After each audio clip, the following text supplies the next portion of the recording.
Javi. Wait, that's me. Okay, with me.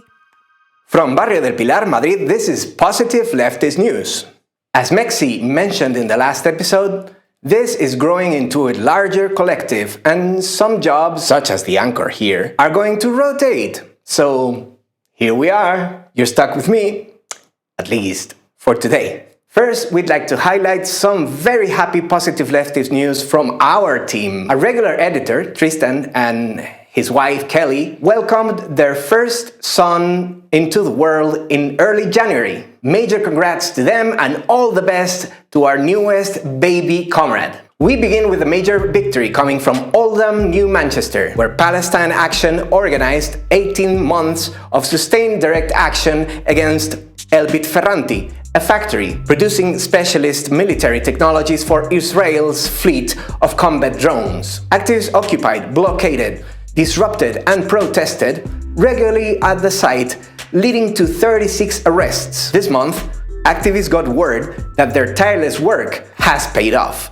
They've been successful in forcing Elbit to sell the subsidiary Ferranti Technologies, closing the weapons factory. This closure is credited to the impossibility of continuing at the open occupied site, the massive financial impact of the occupations, and an attempt on Elbit's part to avoid more bad publicity. As Palestine Action wrote, direct action works. The brave individuals who occupied the factory over the past year can proudly say that drone technologies are no longer in production in Oldham. Major solidarity with all the activists who made this possible. From Standing Rock to Palestine, occupation is a crime. Free Palestine and land back everywhere. Over 6,000 workers at the multinational fruit processing Del Monte company went on strike this month, shutting down operations over inhuman working conditions, irregular dismissal of their union representatives, poor pay, and unlawful labor employment policies. This strike was organized by the Kenya Plantation and Agricultural Workers Union, who represent 200,000 agricultural workers in Kenya. The union campaigns for fairer pay, improved working conditions, and an end to child labor. The workers were angered by Del Monte changing employment systems from direct to outsourcing, a move they said has resulted in job insecurity, biased employment processes, and delayed promotions. Some who have worked for the company for over 20 years have never been promoted from casual to permanent employees, meaning they could retire with zero benefits. Staff are also paid dismally, according to the Kenyan Broadcasting Corporation, turning them into beggars. The workers have vowed to keep downing their tools until their grievances are solved. Talks are happening right now between the union and company officials. Solidarity, comrades. The union makes us strong. Nurses in the St. Vincent Hospital in Massachusetts have won a decisive victory after over 10 months of striking, the longest labor action of 2021. The nurses stood steadfast in solidarity even when the hospital ramped up strike-breaking efforts and threatened them all with a permanent replacement. Their main concern was the dangerous understaffing of the hospital, leading to horrendous patient-to-staff ratios during the pandemic. Ever since the hospital was bought by Tenet Health Corporation, the second largest for-profit conglomerate in the US, the hospital has been run as a business, trying to maximize profit in a number of ways that harmed both patients and nurses. The nurses' tenacity have won them a limit in the number of patients assigned to nurses in some departments and a commitment to address staffing shortages, as well as wage raises and increased safety regulations. Congratulations to everyone who made these gains possible. Hey nerds! The superheroes at Image Comics have formed their first ever comic book union called Comic Book Workers United after voting 7-2 in favor of approving the union in a secret ballot election. A group of 10 workers announced the victory on their union's website, stating, "Winning this election is only the beginning. As always, we are #drawn in solidarity and are eager to continue working together with the Communications Workers of America on their next steps towards securing a strong, fair, and exemplary first contract for comic book publishing workers." The union members hope to institutionalize more salary transparency and regular performance reviews for staff and management, encourage new hires, and create a plan to improve diversity at the company. Per the Twitter account, Comic Book Workers United is calling for other publishing workers to unionize, tweeting, "It is our sincere hope that today's win inspires our peers to organize for a democratic voice. Comic Book Workers United is ready to stand with you to help create a better and more equitable comics industry for all." Not all heroes wear capes. Sometimes they sign union cards instead. Way to go, comrades! But don't go anywhere, you comic nerds, because we have more for you. Back in this old Iberian Peninsula, comic professionals working in Spain have formed a guild with the aim of improving conditions for all workers in the industry and gather to defend their interests when facing the institutions of the Spanish state. According to their own statement, their goal is most of all defending the representation and dignity of all workers linked to the artistic creations of comics, writers, pencilers, inkers, colorists, letterers, or anyone assisting with these tasks. Anyone who works in Spain can be a member, no matter their origin or nationality. The guild includes artists making comic books, comic strips, panels, graphic novels, European albums, digital comics, and other formats that may happen in the future. Both the union we mentioned before and this guild here are set for a near future when reading comic books is not just as pleasant as it is today, but also a practice in fairness and solidarity with dignified workers. We salute you. Moving on from comic nerds, we got good news for unionized gamers. A group of 34 dozen quality assurance testers at Activision's Raven Software, the team responsible for doing the testing and QA for games like Call of Duty, have formed the Game Workers Alliance.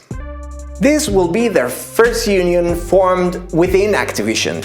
A representative from Activision issued a statement in support of employees' legal right to organize. But union members have reported surveillance and retaliatory efforts in response to their organization. Some Activision QA testers have been on strike since December 2021, after Activision Blizzard denied contracts for new QA testers. This historic gamer union effort comes at a time of change in Activision. The company was recently purchased by Microsoft for $68.7 billion. Activision CEO Bobby Kotick is also under scrutiny, as the state of California is currently suing Activision for workplace harassment, including Kotick shielding harassers from consequences. We hope to report on a fully recognized Game Workers Alliance in the near future. On January 1st, around 3,000 Finnish workers at the forestry group UPM went on strike, shutting down paper plants to fight against unjust wages and working conditions. The workers are demanding that UPM signs a company-wide labor agreement.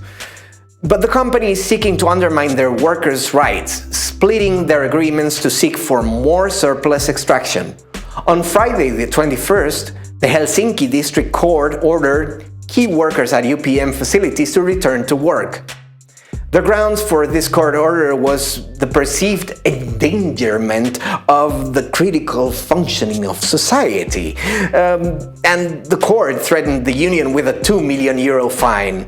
However, on the next day, Saturday the 22nd, the Finnish Transport Workers Union, or AKT, decided to stand in solidarity with the pulp and paper workers and announced a blockade started at 6 a.m. on Monday the 24th. Amazing to see workers uniting in struggle. Positive Leftist News will be watching as this story develops. Employees at Ottawa's Garderie Bernadette Childcare Centre have certified a union following an anonymous 18-18 vote. The centre has been providing essential childcare services to the University of Ottawa and surrounding communities since 1988. It will now be a legal obligation to bargain in good faith with the union. Prior to this achievement, the board of directors had refused to recognize the union voluntarily, nor would they accept the union's policy proposals. The educator Laura Wing stated, "Our efforts to engage in the Centre Board of Directors in a relationship of mutual respect and collaboration was continuously rejected, so we chose to exercise our rights and form a board-certified union. It is our mission to be treated as valued and respected professionals whose knowledge and expertise is taken into account when making decisions that affect the worker conditions of the staff and the education of the children. We hope to create a transparent, collaborative, and democratic workplace with the help of the board of directors going forward." Congratulations to organizers in this decisive vote. On January 11th, the director of Region 10 of the National Labor Relations Board outlined details for a new election for workers at Amazon in Bessemer, Alabama. The Retail, Wholesale and Department Store Union, RWDSU, issued the following statement. Amazon's misconduct during the first union election so tainted the outcome that the NLRB overturned the results and directed a second election for workers in Bessemer, Alabama. We are deeply concerned that the decision fails to adequately prevent Amazon from continuing its objectionable behavior in a new election. We propose to the NLRB a number of remedies that could have made the process fairer to workers, which were not taken up in the notice of election issued today. Workers' voices can and must be heard fairly, unencumbered by Amazon's limitless power to control what must be a fair and free election, and we will continue to hold them accountable for their actions. The ballots will go out on February 4th, which is fast approaching. It would be precedent-setting if workers are able to unionize this first ever US Amazon location. Solidarity with everyone keeping up this fight. Starbucks workers in Santa Cruz, California, have become the first in the state to file a petition to unionize with the National Labor Relations Board. Workers at the Santa Cruz location have stated that they face high levels of harassment and threats of violence while not feeling supported by the Starbucks corporate. One worker who had been at this location for over 2 years summed up the issue. "We know at the end of the day they don't care about us." This union effort follows in the footsteps of the historic unionization effort at 3 Buffalo, New York Starbucks locations. Workers at the Buffalo locations are already leveraging their collective power in a walkout over COVID safety and short staffing. A small team of Texas researchers is being hailed for developing an unpatented COVID-19 vaccine to share with the world for free. Dubbed the world's COVID vaccine, the inoculation, formerly called Corbevax, is an open-source alternative to Big Pharma's patent-protected vaccines. Corbevax, developed jointly by Texas Children's Hospital, Houston's Baylor College, and the Indian pharmaceutical company Biological E Limited, was authorized for emergency use in India amid a surge of infections driven by the highly contagious Omicron variant. Texas Children's Hospital says the new vaccine is at least 90% effective against the SARS-CoV-2 virus, and 80% or more effective against its Delta variant. "We're not trying to make money," Peter Holtes, who led the Texas Children's Hospital team, told the Washington Post. "We just want to see people get vaccinated. This vaccine is a powerful reminder that it is not the corporations that produce goods, but the workers. This is a beautiful example of workers with specialized knowledge coming together to circumvent the profit motive and do something good for the world. Last month, we reported on the Kroger strike win in Oregon, where unionized grocery workers reached a tentative agreement with the management after just one day of striking.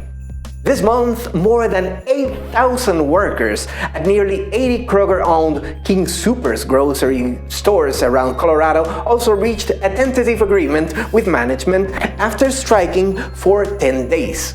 Union members voted nearly unanimously to authorize the strike over unfair labor practices against Kroger, whose CEO had been bragging to shareholders about how well they've done during the pandemic, meanwhile coming to the negotiating table saying they can't afford to treat their workers fairly.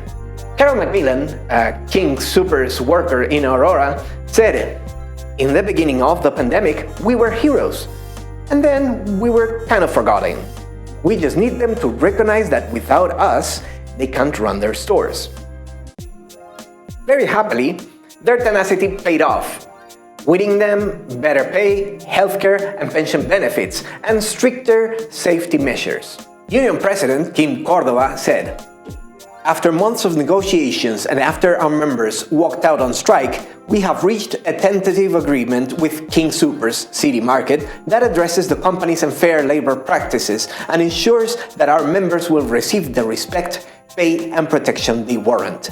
This fight will always be about the workers. I could not be prouder of our members who put it all on the line to have their voices heard." Congratulations once again to the United Food and Commercial Workers. Thousands of students across the US have been walking out of class, organizing strikes, and participating in citywide walkouts to protest unsafe conditions in schools and challenge those who are placing profits over their well-being. For example, thousands of students in New York City walked out of class to protest conditions and demand temporarily shutting down schools. Students also walked out in Boston, where 4,500 people signed a petition calling for a remote learning option. In Oakland, California, over 1,000 students signed a district-wide petition threatening to boycott classes entirely until school district meets its demands, which include KN95 masks, increased testing, and more outdoor space for students to safely eat lunch. "We came together on the basis of we need to support ourselves and our peers because no one else is doing that," said Kathleen Savado, a 14-year-old freshman at a public school in Chicago's Southeast Side. "Every single thing that young people, specifically young Black and brown people, do is speculated, is looked upon, is policed. Only Chicago's youth is supporting Chicago's youth right now." Fantastic to see such organization and determination from young people taking matters into their own hands. Tens of thousands of teachers staged a walkout in France on January 13th over the French government failing to respond to their needs during the ongoing COVID pandemic. Teachers walked out over government requirements that keep classes open while requiring invasive testing regimens for students with COVID exposures. Teachers are also calling for the resignation of Education Minister Jean-Michel Blanquer.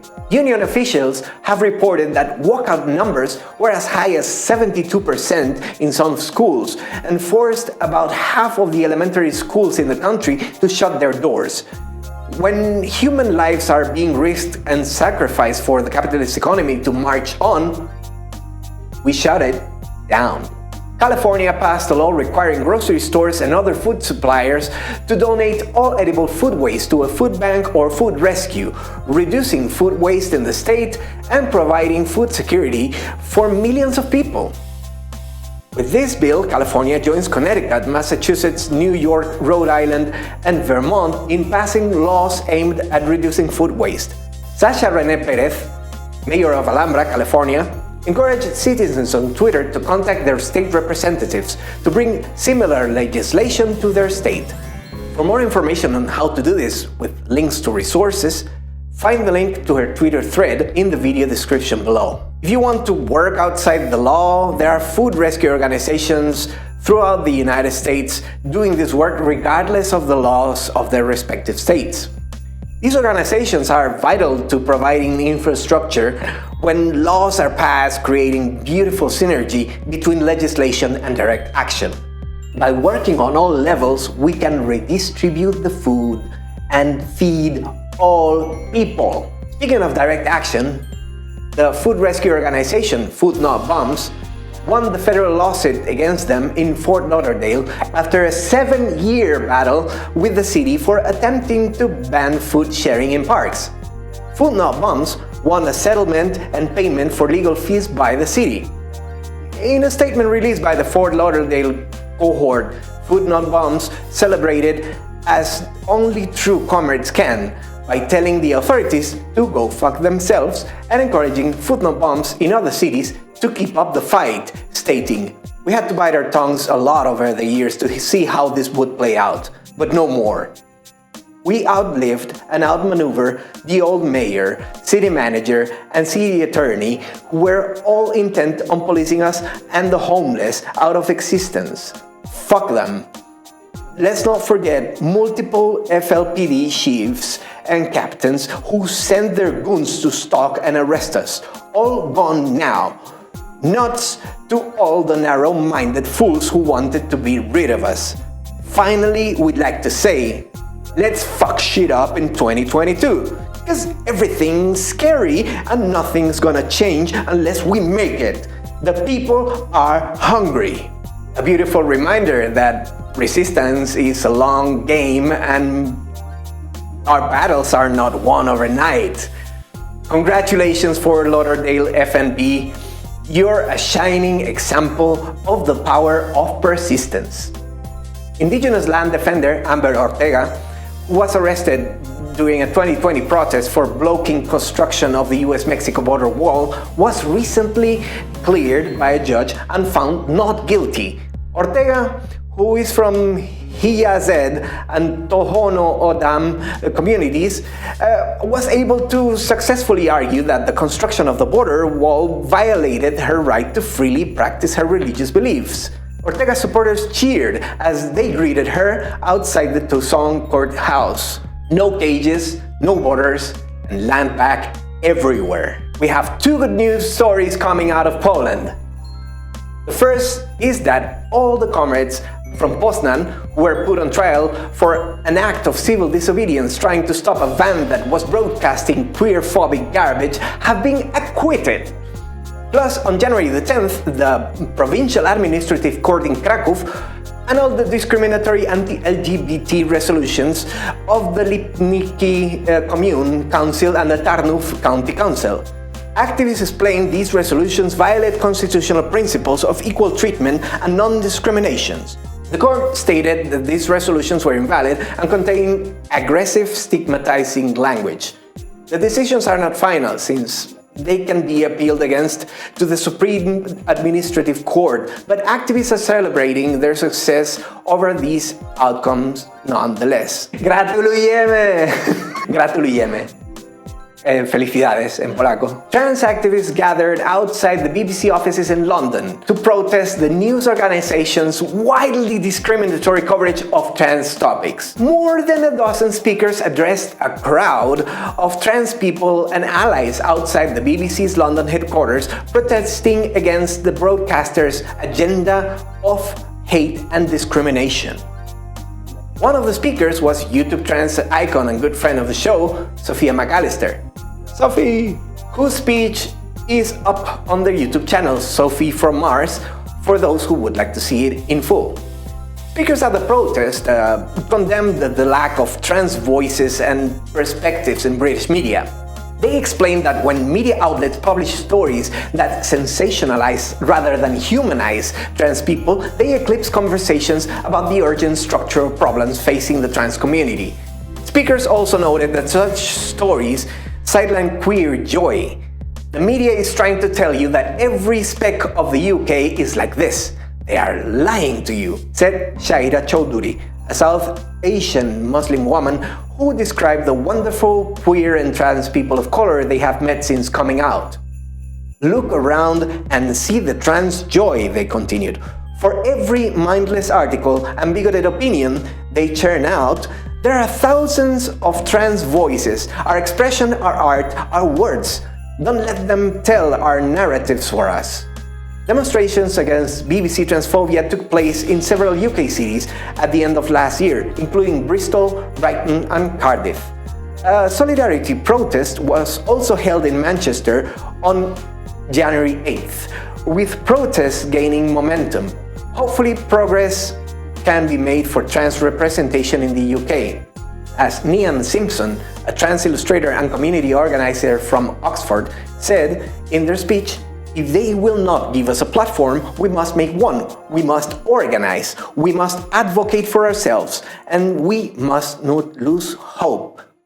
4 British Black Lives Matter activists who were accused of taking down a statue of a slave trader in Bristol were found not guilty of criminal damage, in a huge win for the right to protest via property destruction in the UK.